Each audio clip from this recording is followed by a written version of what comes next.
The Kremlin has responded, claiming that Donald Trump was showing signs of emotional overload after he called Putin absolutely crazy. Look, it's going to be probably embarrassing for Donald Trump if he's not able to bring this war to an end.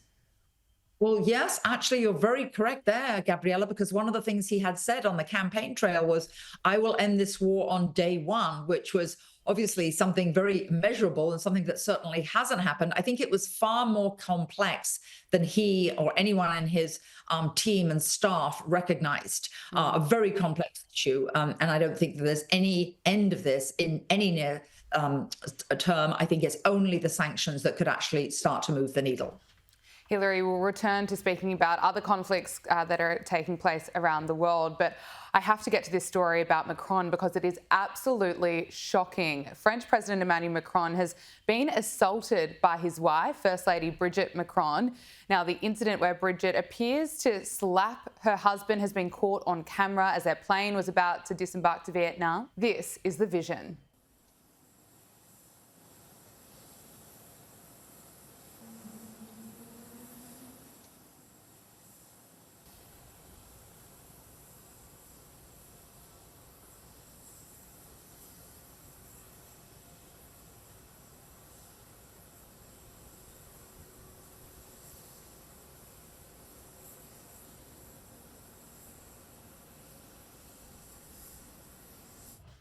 Look, Emmanuel Macron is dismissing the video that is going viral, saying they were just joking, they were just play fighting. But Hilary, Brigitte Macron is a 72-year-old First Lady. That makes her a leader. The eyes of the world are on her. It's absolutely not okay. And I don't think anyone is buying this spin from Macron that he is saying it was just a joke. What's your reaction?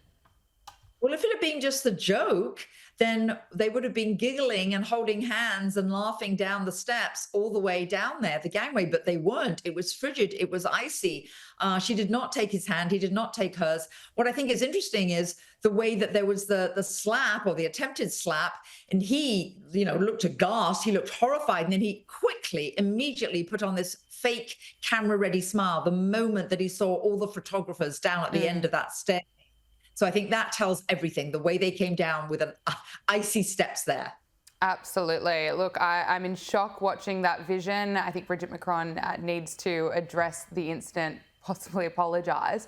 But returning to the US, Donald Trump has delayed the 50% tariff on the EU from June 1st to July 9 after a call with the President of the European Commission. Now, this is to buy more time for negotiations.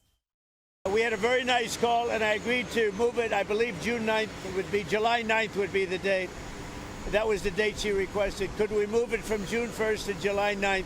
And I agreed to do that. And that she said we will rapidly get together and see if we can work something out. Hilary, is Donald Trump being fair here? He's, of course, always criticised for being pretty chaotic, but is this part of his strategy? Well, yes, because don't forget, the EU has 10% tariffs on everything coming in from the US, whereas the US only has 2.5% tariffs. That's why there's this massive trade deficit, Gabriella. The US imports 43.1 billion in products from the EU, and the EU only imports and returns 6 billion. So massive trade deficit. It's never been fair. The EU really has always thrived on regulations, whereas, of course, the US thrives on innovation. And while the EU is always griping that they don't have the Google, so they don't have all the high tech, they don't have all the entrepreneurs, well, it's because of all the regulations, Gabriella. They don't have that kind of innovation over there. So they don't have the same, there's no way they're going to be able to have all those products over there. What this comes down to is that the EU is really having sort of a collective action issue, a problem, because you've got the German car manufacturers and the French produce, such as French wine. They're pressuring von der Leyen. There is no such thing as one united EU. It is 27 different countries with different agendas. And I think what you're seeing is the reason that she placed this call, she wants this to be delayed, is because she knows she has to do some negotiating very quickly now. OK, let's look at the situation in the Middle East. And Trump Special Envoy Steve Witkoff claims that terror group Hamas tried to pull a bait and switch on the latest ceasefire deal by altering the terms of the proposal. It's reported that Hamas claimed it had been presented with a new US proposal that would see a 70-day ceasefire and the release of 5 living hostages on the first and final days of the truce. But a disappointed Steve Witkoff has blasted Hamas, claiming that the terms of the deal he had actually sent to them were very different, and that included the release of 10 living hostages and 19 hostages that are now dead in return for 45 to 60 days of a ceasefire and the release of Palestinian prisoners. Now, just reading this, it's heartbreaking. It shows how difficult the situation is that, the United States is trying to deal and negotiate with a terror group. And of course, Israel is constantly being criticised for its strikes against Gaza. But the reality is that Hamas refuses to release the hostages. That option is available to them. Hilary, there was hope a few months ago when we were seeing hostages return back to their families, that maybe this war and this conflict could come to an end. It's still ongoing. It's still awful to see that we are still in this situation. Where is this heading?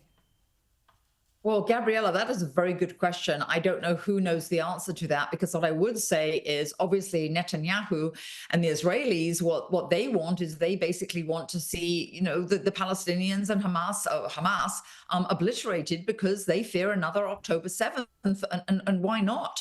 Obviously, and I think that what's really sad about the global dialogue is people aren't talking about, and the global media isn't really talking about October 7th, what Hamas did.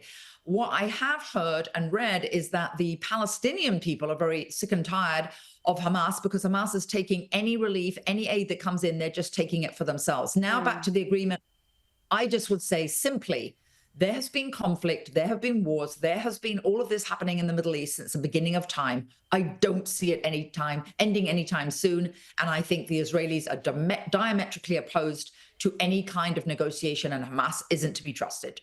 Let's talk about the talks between Donald Trump and Iran. Donald Trump said that US negotiators had a very good talk with Iran, with an Iranian delegation over the weekend, as he seeks a deal to prevent Iran from developing a nuclear weapon. Talks with Iran yesterday and today, and let's see what happens. But I think we could have some good news on the Iran front. Likewise with Hamas on Gaza. We want to see if we can stop that. And Israel, we've been talking to them, and we want to see if we can stop that.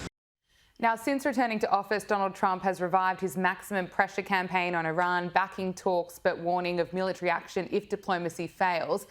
But now, after multiple rounds of nuclear talks, is an agreement actually close? I think it's closer than it has been. I think this is what the Iranians want. Don't forget, they don't want their economy crippled. They have been isolated globally. So I do think this is something that is closer than certainly some of the other conflicts or anything else that we've been talking about.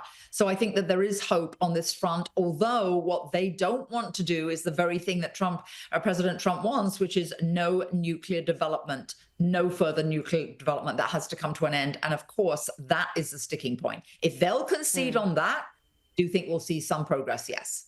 Hilary Fordwich, President and founder of Strelmark, thank you so much for your time and joining us on Power Hour. Pleasure, Gabriella.